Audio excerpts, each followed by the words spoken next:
podcast du Ridon.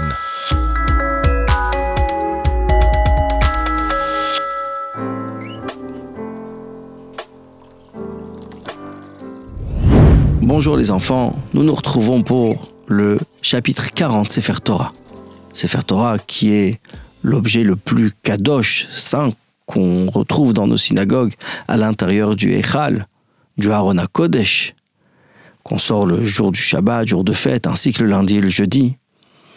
C'est là où toute la Torah est écrite depuis Moshe Rabbeinu. Et en effet, nous avons 2 mitzvot. Chacun a la mitzvah d'écrire son propre Sefer Torah. Ça, c'est pour chacun, tout le temps, pour les hommes uniquement. On a une seconde mitzvah qui est le roi. Lui doit avoir un second Sefer Torah. Écrire un Sefer Torah, c'est-à-dire que chacun a la mitzvah d'avoir son propre Sefer Torah. S'il ne peut pas lui-même l'écrire, il peut payer quelqu'un pour l'écrire, celui qu'on appelle le sofer, le scribe qui lui va écrire tout le Sefer Torah. Il peut également acheter un Sefer Torah quasiment terminé. L'essentiel, c'est qu'il complète au moins une lettre. S'il a complété au moins une lettre, il a fait la mitzvah. Mais s'il achète un Sefer Torah complètement achevé, il n'a pas écrit une lettre, il ne l'a pas complété, il n'aura pas fait la mitzvah. Maintenant, cette écriture du Sefer Torah se fait très difficilement. Le scribe passe énormément de temps à l'écrire, l'écriture est très pointilleuse, il faut faire attention qu'il n'y ait pas du tout d'erreur, ou d'ailleurs il n'a pas le droit à l'erreur du tout. Mais autant que l'écriture demande un travail difficile et demande beaucoup de travail, la même chose, la préparation elle-même du Sefer Torah demande beaucoup de travail, puisque le parchemin est un parchemin spécial, d'un animal cachère. Il faut qu'il y ait eu le sirtout, c'est-à-dire qu'on ait creusé une ligne où le sofer, le scribe, écrira. Dans le Sefer Torah, on a des parachiotes différentes, c'est-à-dire on a ce qui se termine par un P, vous verrez dans votre chumash, ou parfois par la lettre Samer, qui symbolise Ptucha ou Stuma, ouvert ou fermé. Celle qui est ouverte, si elle se termine au milieu de la ligne, on passera à la ligne. Celle qui est fermée, si c'est en début de ligne ou en milieu de ligne, on laissera un espace de 9 lettres et on continuera à la prochaine paracha. Il y a des exceptions, il y en a 2. Le Az Yashir, qui est le chant de la mer, qui est écrit d'une manière particulière et spéciale dans la Torah, ainsi que la parashat Ha'azinu, qui s'appelle aussi un chant, l'avant-dernière paracha de la Torah, qui est écrite aussi d'une manière particulière.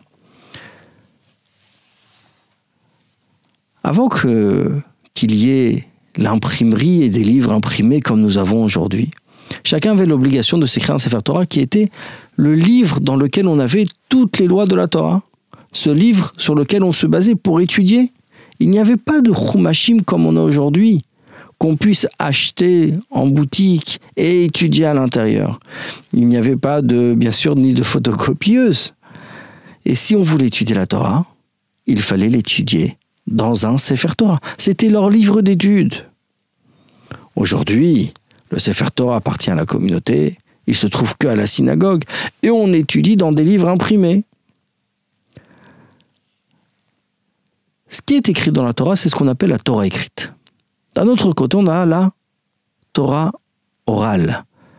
La Torah orale, on a pu l'écrire il y a déjà bien longtemps.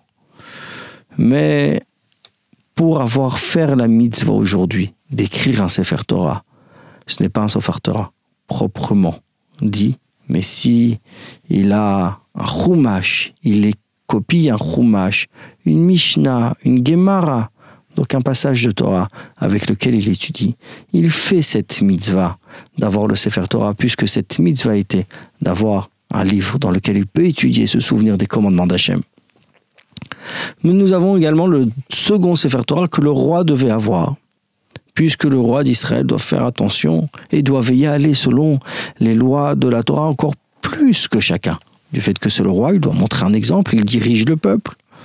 Et il fallait faire attention également à ce que le peuple qu'il dirige, donc les Béné Israël, aille selon les chemins de la Torah, pour s'en souvenir et se rappeler, malgré son honneur, sa grandeur, sa richesse et sa gloire, se souvenir qu'il était un roi sur les bénis Israël et qu'il y avait Hachem au-dessus de lui. C'est la raison pour laquelle il devait avoir un Sefer Torah qui était constamment avec lui, que ce soit même quand il sortait en guerre, quand il jugeait le peuple, et même lorsqu'il mangeait, il devait garder avec lui ce Sefer Torah pour se souvenir constamment de ce bon comportement qui est celui qui nous est donné par Hachem. Chapitre 40, niveau 2. Nous voilà quelques halachot concernant le Sefer Torah. Celui qui a reçu un Sefer Torah en héritage, il n'a néanmoins pas fait la mitzvah de lui-même avoir un Sefer Torah, donc il devra écrire un nouveau Sefer Torah. Celui qui a en sa possession plus d'un Sefer Torah, il ne peut pas le vendre. Toutes les étapes du Sefer Torah doivent être l'ishma, c'est-à-dire pour la mitzvah, l'Shem Kedushat Sefer Torah, pour la sainteté de ce Sefer Torah, que ce soit la préparation du parchemin, que ce soit l'écriture elle-même. Le Sefer Torah, il faut l'impérativement écrire de la main droite. On laisse des espaces également sur les côtés du Sefer Torah, c'est-à-dire sur chaque colonne, de manière à ce qu'on puisse coudre les deux parchemins, puisque un Sefer Torah est fait de plusieurs parchemins cousus les uns aux autres, et il faut qu'on ait assez d'espace pour pouvoir le coudre. Le Sefer Torah également doit être écrit par un adulte, c'est-à-dire celui qui comprend et qui connaît. Il faut plusieurs parchemins pour faire un Sefer Torah, et elles sont toutes cousues les unes aux autres avec des nerfs d'un animal cachère. Il est important de savoir que l'écriture qu'on utilise pour le Sefer Torah, d'ailleurs comme pour les téphilines et les mezuzot, c'est ce qu'on appelle l'écriture Stam Sefer Torah, Tfilin, Mezuzot, ou bien l'écriture Ashuri. Ces lettres-là ont en soi une kedusha, une sainteté particulière. On ne peut pas l'utiliser pour toute autre chose. Et ces choses-là, on ne peut pas les jeter. Il faut mettre à la Geniza. Donc si j'ai écrit quoi que ce soit avec cette écriture qui est réservée à ces choses kadosh, saints, comme le Sefer Torah, Tfilin et Mezuzot, je ne peux pas le jeter, mais l'enterrer, le mettre à la Geniza. Le respect que je dois avoir envers un Sefer Torah. Évidemment, un Sefer Torah est quelque chose d'extrêmement respectable, honorable, auquel il faut y faire attention. Il faut avoir un endroit spécial pour le Sefer Torah à la synagogue. Quand on voit un Sefer Torah, il faut se lever. On ne peut y s'asseoir seulement s'il quitte notre vue jusqu'à ce qu'on ne le voie plus, ou bien qu'il soit rangé à sa place. Le Sefer Torah, qui n'est plus apte à la lecture, on a trouvé ce qu'on appelle un psoul, il y a des lettres qui sont effacées ou quoi que ce soit, qui rend le Sefer Torah plus cachère. Il faut le mettre à la Geniza, c'est-à-dire l'enterrer, mais de manière honorable. Tout ce qui est lié au Sefer Torah, le manteau, c'est-à-dire la couverture du Sefer Torah, les décorations, la table du Sefer Torah, tout ça sont des choses qui deviennent kadosh, qui sont saints, on n'a pas le droit de les jeter. Également, on n'a pas le droit de faire des choses qui ne sont pas convenables devant un Sefer Torah, comme cracher, tourner le dos au Sefer Torah, poser quelque chose sur un Sefer Torah, à moins que ce soit un autre Sefer Torah, le jeter, chas v'shalom. Poser un Sefer Torah dans un endroit comme une salle de bain, tout ça sont des choses bien sûr qui ne sont pas le respect adapté au Sefer Torah, et on y fera attention. Lors d'une conclusion d'un Sefer Torah, toute la communauté se réunit pour se réjouir et célébrer cette conclusion. Dans la synagogue, on l'affiche, on le mentionne, on invite avec un repas qui est une soudat mitzvah, un repas d'une mitzvah. Ce jour-là, on éclairera la synagogue à ceux qui ont l'habitude même d'aller se tremper au mikvé ce matin-là. Les dernières lignes écrites dans ce Sefer Torah sont données aux personnes qui sont là présentes, où on terminera ensemble le Sefer Torah.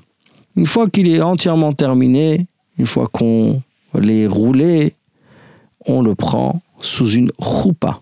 La choupa, c'est la même chose que ce qu'on utilise pour un mariage, un khatan, une kala.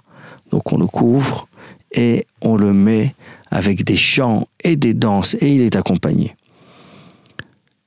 Il y a ceux qui ont l'habitude de porter même des torches.